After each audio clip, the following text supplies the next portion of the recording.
inviting me to visit.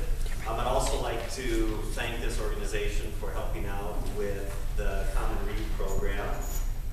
I was the one who got it started in the community to match the same Common Read program as was on campus, hoping to get kind of more of a bond between the community and the university. And I know several of you helped out with the reading night that they had 2 nights ago at the elementary school, so I really appreciate that. It was a fun program to work through.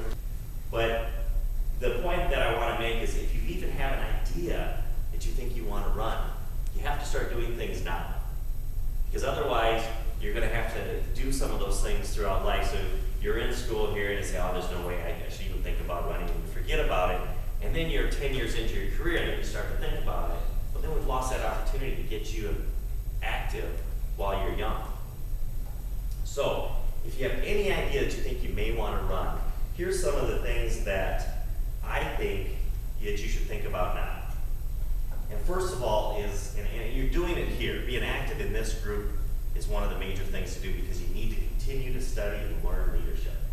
And you learn leadership by doing it. My favorite book about leadership is the 21 Irrefutable Laws of Leadership by Tom Maxwell. So I happened to be going to Sioux Falls the next day and I went into Barnes & Noble and I picked up the book. And the very first chapter of the book was called The Law of the Lift.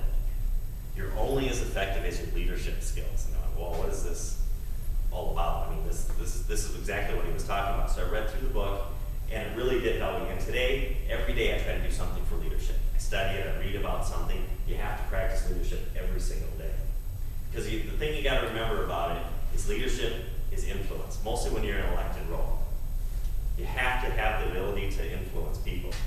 If you can't, if you say you're a leader, and you have nobody following you, you're just out for a walk by yourself.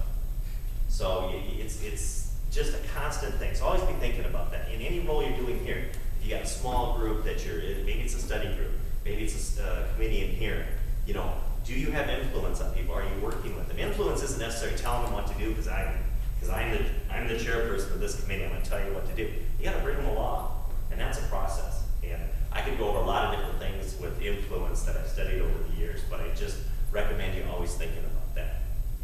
Think about finding people that you look up to and ask them to be your mentor. Go out and have coffee with them or talk to them. And I don't care if it's you know, one of our federal representatives or if it's someone like myself. I spend a little bit of time with Kara talking to her where she's going in life and stuff. And it's just a good thing to have a mentor.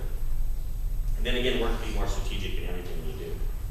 But if you do decide to run, this is a major mistake that a lot make. I want to be the mayor of Brookings. And then someone says, why? And the person doesn't, I just want to be mayor. And I want to be part of it. You have to be able to explain who you are and what you want to accomplish. The best example of that is, I don't know how many people saw this, but Dusty Johnson, who ran for Public Utilities Commissioner. I don't know if anybody saw that ad that he had on TV. He actually, the joke is always you got to have an elevator pitch. Because you never know, you're walking down the street, you shake somebody's hand, and you say, I'd like to be the mayor, I'm running for mayor. You got to have 2 to 3 minutes of who you're about. And Dusty actually made a joke about it on a commercial, because he was standing in an elevator. And a person would walk in, and he'd just start right in on, this is who I am, this is why I want to still be a public utilities commissioner, he was asking to be reelected. And then that person leaves. You can just, and that's the camera angle, is the person leaving. The next person walks in, he says, what floor? And the person says, you know, floor 2. He's like, ooh, we don't have much time. And then he just goes and hammers him in about who he is. There was someone that was running for an elected position here in town, and he was in a large room of people. And the person that was talking said, well, I know we have some people here that are running for office, you know, and they went down through, and each of you want to give, you know, say something about yourself for a few minutes. And the one person stood up and said, well, I really don't have a speech prepared. Well, I just right there, everybody just kind of shut down and didn't listen, you know, because he really didn't say anything. So if you can't rattle off 3 things of why you want to do this. So when anybody asks me, why are you doing this? My line is, you know, I've got kids here in Brookings, and I want the chance for them to get a job here if they want to stay. Many may not want to stay. Not everybody wants to stay in the same town that they grew up in. Not every single person going to college here is going to want to stay in Brookings. But if they do, I want to make sure this town is set up so they can. Because we need to continue to have young people move in, or we'll be be a town, well, it's town, it's a college, it's young, it's fun, and then everybody else will be really old and there'll be nothing fun to do in town. I don't want to get there, so that's what I'm about. So if you can't tell somebody that real quickly, good chance you're not going to get elected. Also, when you do get in the role, you got to have goals. What are you really working towards? So I took what I want to do with having young people be here, and I said, strategy-wise, what do we have to do? And I work back from that way. So otherwise, you're going to end up just voting on things, working on the budget.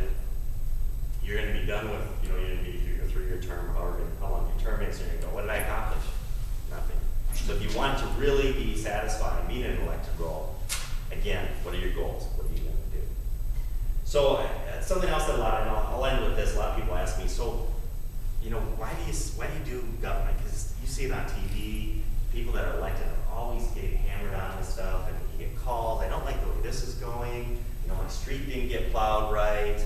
The garbage pickup isn't right. I don't like this. I don't like that. But what happens is you go through that over and over and over again. And I don't know how many people golf here, so the analogy's a little tough. But when you golf, sometimes it can be so frustrating. You miss the ball, and you can't quite get the ball where you want it to go. And you're going right, you're going left. One thing that's good is you got a beer in your hand a lot of times. But every so often, you hit that one shot.